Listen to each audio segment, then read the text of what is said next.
Alright, if you're looking to buy some large acreage and go off-grid, then this video is for you. I was just recently on a land consult, a property up north that was about like 30 acres. And these guys had like the homestead gone wrong.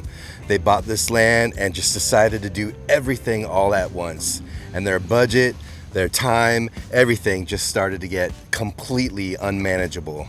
And that's something I wanted to address for those of you who are excited to go off grid and are new to homesteading. You want to get that large parcel, but you know what?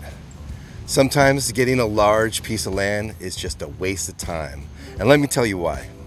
First off, this happens every time for novice landowners. You're going to end up biting off more than you can chew. It's just a plain matter of fact. It's a mistake that happens 9 times out of 10. You buy a new property, you have dreams of everything you want in it, you buy a cow, you get a goat, then you think about establishing gardens and you put in 100 fruit trees and you build a vegetable garden that's like an acre in size. You start to fence it all off and then you realize, oh shoot, I have no time to finish any of these projects. The goats are eating up my vegetable garden because I can't get the fence done. This is a complete mess. I am going over budget. I need to scale down. I just wasted a ton of money. That happens almost every time someone decides to go off grid and get a large piece of land. I know I did it. It was a mistake I made early on.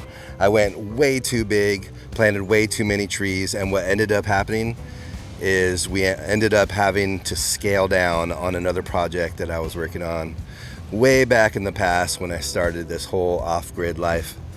And it was a big learning experience. We learned exactly what we needed and exactly when to implement what.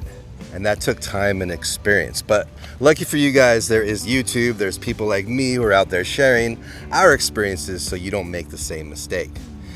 And that ties into the budget thing. Like when you bite off more than you can chew, you are going to end up paying more than you should. When you get a large piece of property, not only does it cost more, but you end up having to pay more to perhaps clear the area, create pastures, put up fencing, whatever it is. All of that costs a lot of money. And normally what you put in is more than you really need. And what ends up happening is it's a logistical nightmare and your budget just goes through the roof and you end up really sacrificing on what could have been possible just because you made so many mistakes at the beginning. Now you could do way more than you think with a smaller parcel though.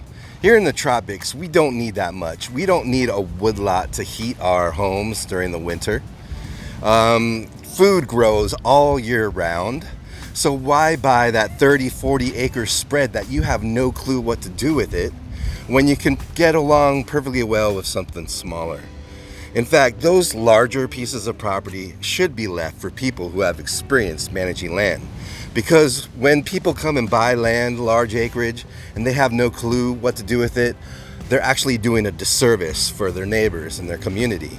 They're not letting that land be worked and managed by someone who knows how to take care of it and to have that land reach its fullest potential, not only for producing food, but providing habitat for wildlife and for regenerating the ecosystem to make it more abundant over the long term. So why not just save that land for people to know what they're doing and think about utilizing a smaller piece of land? After all, it is the limits of the imagination of the designer that dictates what actually can happen on a piece of property. There's a family in California, in Southern California, a real urban lot, the Iʻve family, that has been able to create an urban farm where they produce almost 80% of the family's needs.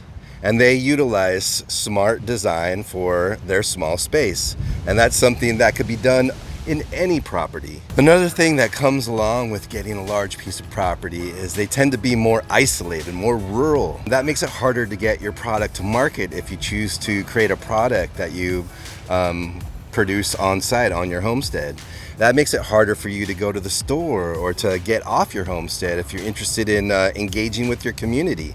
It makes it so you have to drive everywhere instead of being able to use your bicycle if you wanted to get off your homestead property. Now, some of you out there, you may be thinking, I would love to just disappear and never leave my property. And that's great. Maybe that'll be the life for you. But for most people who come from the city and move to the country, they end up realizing that they're missing a lot of stuff that they had with their old city life. And a lot of people end up just selling and moving and taking their dreams at a loss. And I don't want that to happen to you guys. The more of us that are successful homesteading and living this life, the more that we have a country of people that are resilient, kind of like how it was when this country was first founded, where we produced and made our own things and relied less on the government and more on each other. Now, what is the perfect piece of property then if we're thinking of going off grid? For some of you, it might be the large acreage property. You might have millions of dollars, you might have a lot of money to fork into paying for resource managers and people to develop your property and whatnot. But for most of us, we're working on limited budgets. And the ideal interface for people who have limited budgets, I would say, would be within the 1 to 5 acre range. You could get a lot done on 1 acre. If you want a little bit of more room to have space away from your neighbors, 5 acres is great. And I assure you, you can get 5 acres really dialed in as well. But having 1 acre is plenty. You could have more than enough. You could have a cow in the tropics. You can be growing a food forest and have a vegetable garden, catching your own rainwater, you name it. A lot of that could happen on a simple acre property, as long as it's all pretty usable, has good soil and whatnot. You want to find that sweet spot for a property that's also located near the urban center, but not way out in the rural fringe. You want to be right at that edge where you can still possibly get into town really easy. Maybe there's some infrastructure available for you, like nice roads or sidewalks where you feel safe to do that. And it's easy to go to the store. You might even be able to walk or ride your bike. And so by making that move closer to town rather than way out in the boondocks, it's going to cost a little more money. And that's why 1 to 5 acres, once again, is the sweet spot. Instead of getting 20 acres for 200, maybe you get 5 acres for 200, and you get to live closer to the city where you can have a more walkable, bikeable lifestyle. And in the long run, that's going to be more sustainable and regenerative for your off-grid needs, because no one is an island. Even though we want to be self-sustainable, we all still engage in trade. We've done it before, back in the pioneer days when this country was founded, and we're going to be doing it well into the future. So don't think that you're going to live off grid and produce all your own clothes and make everything on your own. It's not going to happen. You're going to need to share and trade still. And having a place that is able to be more connected with others is a really key strategic idea for how to set up your off-grid homestead. Now, I say all this as someone who's been off-grid for over 20 years. I've helped other people develop their properties, so I've learned from their mistakes, and I've made mistakes on my own. And here I am, able to hang out at the beach with my son today. I don't have to spend all day managing my property. I get to leave my property, go on vacations, do whatever I want, and still it's there producing for me. I got eggs and chickens back home. I got fruit that's ready to harvest. And life is easy because I chose to keep things simple. I have a bank account with money in the bank. I'm not in debt. And I get to spend time with my kids as they're growing up before they're adults. And I get to be here during those valuable years with them. And during this whole pandemic and COVID thing, I am super stoked that this has been the choice that I made. I haven't been threatened by this pandemic at all. In fact, we've thrived. We've gained more income and more money because of how we set our life up. And if you want to be more resilient in your future off-grid dreams, you should think about keeping things simple too. Because trust me, you will thank yourself for it in 20 years. I know I have. So take my words of advice today to heart I hope that you listen a little bit what I say when trying to go off-grid, because I'll tell you, learn from people who made mistakes in their past. Don't make the same mistakes. There's no need to reinvent the wheel. All right, everybody, thanks for joining me here. I'm gonna explore the tide pools with my son. I'm just gonna have a beautiful day.